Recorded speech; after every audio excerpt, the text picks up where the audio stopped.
Hi y'all, it's me again. Are we talking on this app now or what? First and foremost, I would like to start by saying that I am so unbelievably grateful for all of the love that you're showing Film Noir. I wish every single one of you was in front of me right now so I could say thank you. I'm not joking. Y'all do not know how much this means to me, but maybe with a little bit of a backstory, you can get a glimpse into why my gratitude for all of your love and your support is so heavy. So to anyone who is new here, I am a first-generation immigrant from Morocco. So I was born in Morocco, and my family immigrated to Canada when I was just a baby. And basically, my parents had to restart from square zero. My sisters and I were very fortunate to be put in music lessons, but that was because my parents had two rules. If it has to do with education or with music, then it's a yes. But my parents were literally like, they had to restart their entire education from square zero, working multiple jobs.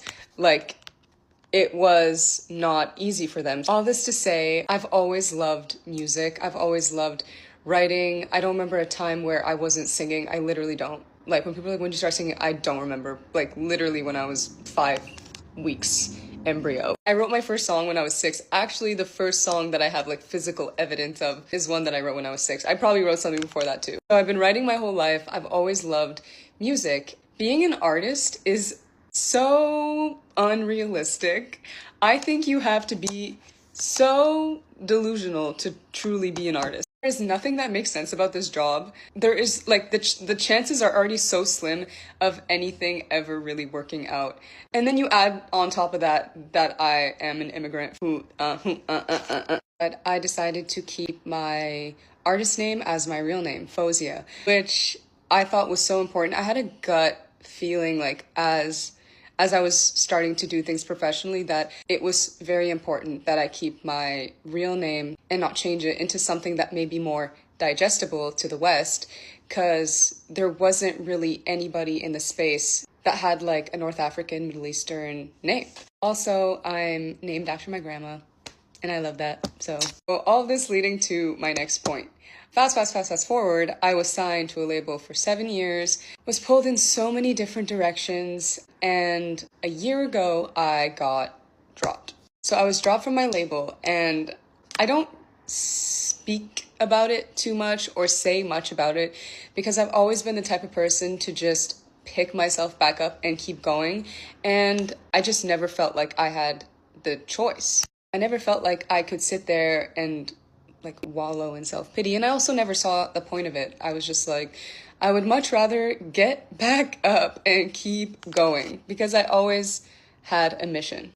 And also, low-key, as a woman of color, like, I feel like you can't take a second. You actually can't be vulnerable. You kind of have to be exceptional, beyond exceptional, to get like half an opportunity. But that's a discussion for another time. So I get dropped and I'm at a point where I'm like, oh my goodness, I have to do this on my own. So that is what I did. I took a massive risk for my creative vision, and I decided to fund the entire album myself. Everything. And if you guys are wondering, wait, why did she go years without having not one music video to having a music video for every single one of her songs? That's because I paid for every single music video. Was it stupid? Maybe, I don't know, but I feel like if you're not going to take a risk in yourself, who will? Literally nobody else will. And that's something that I quickly realized over the years. Being independent, I was like, okay, this is the time that you take a risk on yourself. But with that came, I guess, a lot of lack of support from major companies, platforms, or anybody that can really put you on a platform. I'm going to use Unethical as an example because she's kind of front and center right now. We're going to give her a little bit of attention. I checked the data behind that song and the streams, and 99% of the streams are from you going on Spotify or whatever other PSB, and adding the song to your playlist and listening to it. 1%, 1% are from editorial playlists. That's basically zero. That basically means like it's not being playlisted, like it's not. Which like in the end is truly the best case scenario because it is love for the music that is fueling it. Same thing with Film Noir. When it came out, it was kind of like crickets, low-key. But you were so loud and so supportive. Being an artist has its ups and its downs. And I just think this year has felt oddly very isolating in a very like business professional sense. But then with you and the people that are listening to the music and that I get to connect with, it has never felt just more alive. So this is why I'm like always internally battling with the thoughts, oh my goodness, people really connect with this and are supporting it. And then also noticing just like a very big gap where there is supposed to be support from these larger companies that just don't support it, I guess. When you see this lack of support, you're just kind of like, what else is needed?